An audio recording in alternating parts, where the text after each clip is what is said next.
తొక్కిసలాట ఘటన మళ్లీ విచారణకు వచ్చింది.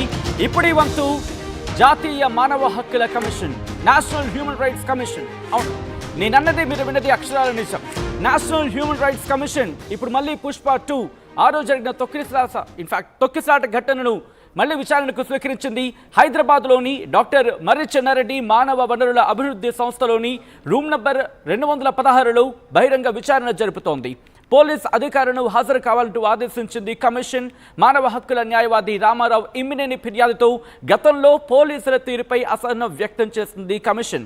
ఈ నేపథ్యంలో పోలీసుల విచారణ అనంతరం అల్లు అర్జున్ను కూడా విచారించే అవకాశం ఉందా అంటే అవుననే చర్చ జోరందుకుంటోంది. విజువల్స్ మీరు చూస్తున్నారు.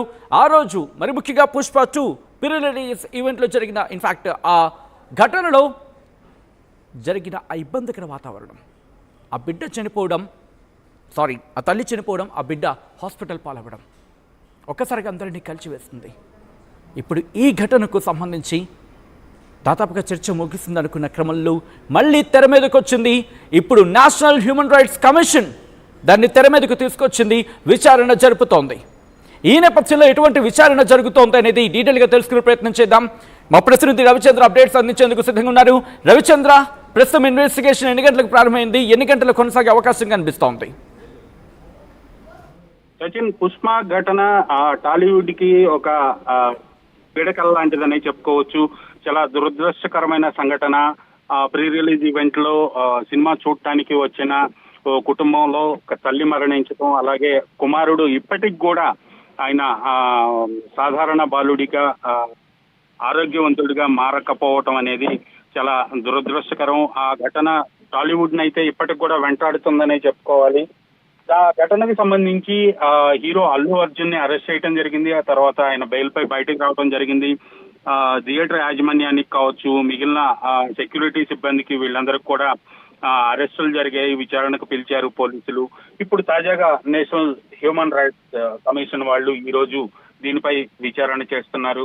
అలాగే పోలీసులు పాత్ర కూడా ఇందులో చాలా కీలకం కాబట్టి వాళ్ళని ఈ రోజు హ్యూమన్ రైట్స్ కమిషన్ వాళ్ళు విచారణకు హాజరు కావాలని ఆదేశించడం జరిగింది. ఇప్పుడు ప్రస్తుతం అయితే మానవ వనరుల అభివృద్ధి సంస్థలో దీనికి సంబంధించిన విచారణ అయితే జరుగుతుంది. పోలీస్ అధికారులు హాజరైనట్లుగా మనకైతే సమాచారం ఉంది.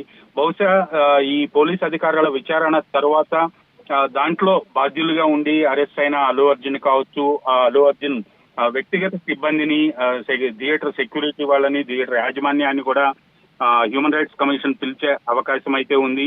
సో హ్యూమన్ రైట్స్ కమిషన్ అయితే ఈ విషయాన్ని చాలా సీరియస్ గా తీసుకుంది. అలాగే తెలంగాణ ప్రభుత్వం కూడా ఆ ఘటనని చాలా సీరియస్ గా తీసుకుంది. దానికి బాధ్యులైన వాళ్ళందరినీ కూడా అరెస్ట్ చేయడం జరిగింది. తర్వాత వాళ్ళు న్యాయస్థానం నుంచి బెయిల్ పొందడం జరిగింది.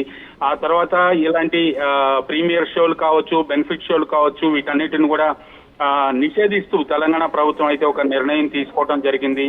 ఇలా ఎక్కువ సంఖ్యలో పబ్లిక్ గుమిగూడే సినిమా ఈవెంట్స్ కి కూడా పర్మిషన్ ఇవ్వడానికి తెలంగాణ ప్రభుత్వం, అలాగే తెలంగాణ పోలీస్ శాఖ చాలా కఠినమైన నిర్ణయాలు తీసుకుంది. ఆ మేరకు మాత్రమే ప్రస్తుతం ఈవెంట్స్ జరగడానికి అనుమతులు అయితే లభిస్తున్నాయి. సచిన్, రైట్. ఈ నేపథ్యంలో అంటే ఈ రోజు రేపట్లో పిలిచే అవకాశం ఉందని భావించాలా అల్లు అర్జున్ని, లేకపోతే ఈ విచారణ జరిగిన తర్వాత కొద్ది రోజుల సమయం తీసుకుని ఆ విచారణకు సంబంధించిన సబ్జెక్ట్ని పూర్తిగా స్టడీ చేసిన తర్వాత అప్పుడు అల్లు అర్జున్ వరకు వెళ్ళే అవకాశం ఉందా?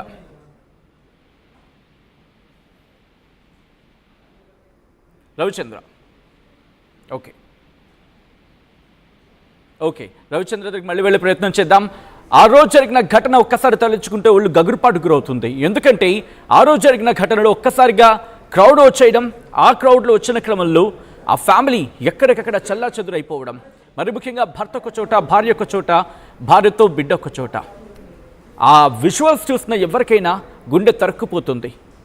మరి ముఖ్యంగా ఆ పిల్లాడిని అలా అపస్మారక స్థితిలో చూసిన తర్వాత ఆ పిల్లాడికి ఒక్కసారిగా, ఎందుకంటే ఆ పిల్లాడికి సంబంధించి మాట్లాడుకున్న క్రమంలో అపస్మారక స్థితిలో ఉన్నప్పుడు వాళ్ళు అందించిన ఆ సిపిఆర్, అక్కడ పోలీసులు అందించిన సిపిఆర్ మీరు చూడొచ్చు. ఆ రోజు కరెక్ట్గా డిసెంబర్ 4, 2024 ప్రీమియర్ షో పుష్ప 2కి సంబంధించి ప్రపంచవ్యాప్తంగా విడుదల కావాల్సింది ఆ వెరీ నెక్స్ట్ డే.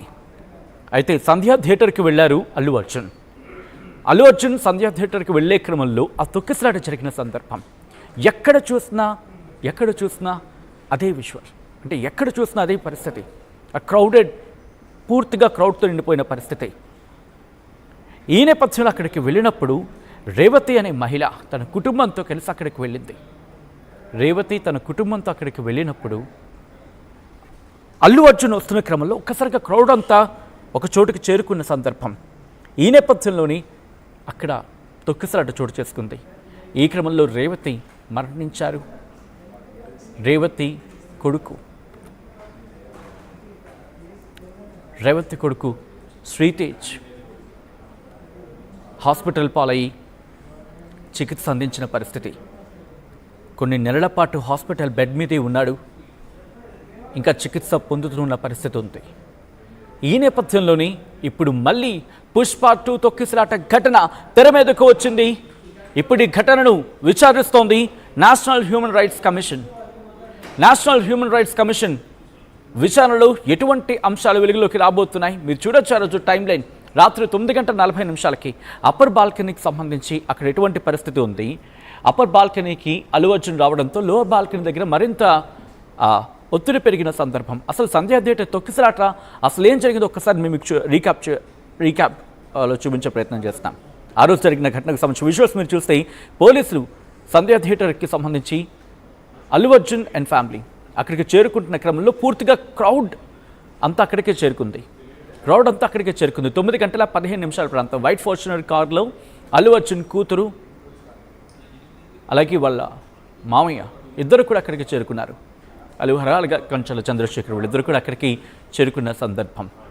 ఆ తర్వాత వాళ్ళిద్దరు అక్కడికి చేరుకున్న తర్వాత 9:15 ప్రాంతంలో బ్లాక్ స్కార్పియోలు అల్లు అర్జున్ కొడుకు అక్కడికి చేరుకున్నారు. ఎవరికి వాళ్ళు ఇండివిజువల్ అక్కడ వేరే కార్లలో వచ్చారు. వచ్చిన తర్వాత ఆయనతో పాటు వచ్చిన సెక్యూరిటీ వాళ్ళని సెక్యూర్ చేసుకుంటూ బాడీగార్డ్స్ వాళ్ళని సెక్యూర్ చేసుకుంటూ లోపలికి తీసుకువెళ్ళారు. ఆ తర్వాత అదిగో రేవతి వెళ్తున్న విజువల్ మీరు చూడొచ్చు. 9:25 ప్రాంతంలో రేవతి లోపలికి వెళ్తున్నారు. ఈ ఫుటేజ్ అంతా ప్రస్తుతం నేషనల్ హ్యూమన్ రైట్స్ కమిషన్ ఇక్కడ విచారించే అవకాశం ఉంది. అయితే ఆ రోజు 9:25 తర్వాత తోపులాట మధ్య సంధ్యా థియేటర్ లోపలికి రేవతి వెళ్తున్న పరిస్థితి. ఇదే ఆ కుటుంబం ఇప్పుడు అంత బాధకులు. అదిగో మీరు చూస్తే ఒక్కసారిగా ఆ గేట్స్ తీసిన తర్వాత ఆ ఫ్లడ్లా వచ్చేసారు, మొత్తం ఒక వరదలా వచ్చేసారు వాళ్ళంతా కూడా. దీంతో పక్కన ఉండిపోయిన రేవతి అలాగే శ్రీతేజ్ మీరు చూడొచ్చు. రేవతి శ్రీతేజ్ అక్కడే ఉన్నారు. రేవతి భర్త ఏమో బయట ఉన్నాడు. ఆయన గేట్ బయట, ఆయన గేటు లోపల వీళ్ళు. ఈ నేపథ్యం ఒక్కసారిగా గేట్ తెరిచిన తర్వాత ఒక ప్రవాహంలా తోసుకుంటూ తోపులాడుతూ వచ్చేసిన సందర్భం. ముషిరాబాద్ మెట్రో స్టేషన్కి చేరుకున్నారు అల్లు అర్జున్ అరౌండ్ 9:34 9:28 నుంచి 9:34 ప్రాంతం ఆ రోజు. భర్త భాస్కర్ ఏమో బయట ఉన్నారు. రేవతి శ్రీతేజ్ ఏమో లోపల ఉన్నారు. బండితో పాటే థియేటర్ వైపు తీసుకొచ్చారు. ఆ గేట్స్ ఓపెన్ చేయడం ఎగ్జాక్ట్గా ఆ రోజు గేట్స్ ఓపెన్ చేయడంతో వాళ్ళంతా లోపలికి వచ్చేసారు. అంటే తోసుకుంటూ లోపలికి వచ్చేయడంతో వాళ్ళ మీద పడ్డారు. అక్కడ ఉన్న శ్రీతేజ్ కావచ్చు, రేవతి కావచ్చు, వాళ్ళిద్దరి మీద ఒక్కసారిగా ఈ జనమంతా పడిపోవడంతో ఇటువంటి వాతావరణం చోటు చేసుకుంది. This is the distributing content viewer description is advice. ఈ కథనం మిమ్మల్ని కాస్త కలవరపరచవచ్చు. దీనికి సంబంధించి తగిన జాగ్రత్తలు తీసుకోవాలని ఆర్టీవీ సూచించడం జరుగుతోంది. ప్రస్తుతం ఈ ఘటన మీద పూర్తి స్థాయిలో మళ్ళీ విచారణ చేపడుతుంది నేషనల్ హ్యూమన్ రైట్స్ కమిషన్. దానికి సంబంధించిన బ్రేకింగ్ న్యూస్ చూస్తున్నారు. పుష్ప 2 తొక్కిసలాట ఘటనపై జాతీయ మానవ హక్కుల కమిషన్ విచారణ ప్రారంభించింది. హైదరాబాద్లోని ఎంసీఆర్ హెచ్ఆర్డి డాక్టర్ మర్రి చెన్నారెడ్డి మానవ వనరుల అభివృద్ధి సంస్థలోని రూమ్ నెంబర్ 216లో బహిరంగ విచారణ జరుగుతోంది. పోలీస్ అధికారులను హాజరు కావాలంటూ ఆదేశించింది కమిషన్. మానవ హక్కుల న్యాయవాది రామారావు ఇమ్మినేని ఫిర్యాదుతో గతంలో పోలీసుల తీరుపై అసహనం వ్యక్తం చేసింది కమిషన్. పోలీసుల విచారణ అనంతరం అల్లు అర్జున్ కూడా విచారించే అవకాశం ఉంది. విచారణకు పిలిచే ఛాన్స్ ఉందంటూ కూడా చర్చ జరుగుతోంది. ఈ క్రమంలో మీకేమనిపిస్తోంది? సంధ్యా థియేటర్ తొక్కిసలాట ఘటనలో తప్పు ఎవరిది? ప్రభుత్వానిది, అల్లు అర్జున్ది? ఒక 2 ప్రశ్నలు వివరించే ప్రయత్నం చేసింది. పోల్లో పార్టిసిపేట్ చేసే ప్రయత్నం చేయండి. అండ్ మీరేమనుకుంటున్నారు అనేది కామెంట్ చేసే ప్రయత్నం చేయండి. ఆల్ రైట్, మనతో పాటు ఫోన్లలో జాయిన్ అవుతున్నారు complaint Immineni Ramarao advocate, Immineni Ramarao high court advocate మనతో పాటు ఫోన్లో జాయిన్ అవుతున్నారు. ఒకసారి రామారావు గారి దగ్గరికి వెళ్ళే ప్రయత్నం చేస్తున్నాను. రామారావు గారు, ఆ రోజు మీరు ఇచ్చిన కంప్లైంట్ ఏంటి? ఎటువంటి అంశాలను మీ కంప్లైంట్లో పొందుపరిచారు?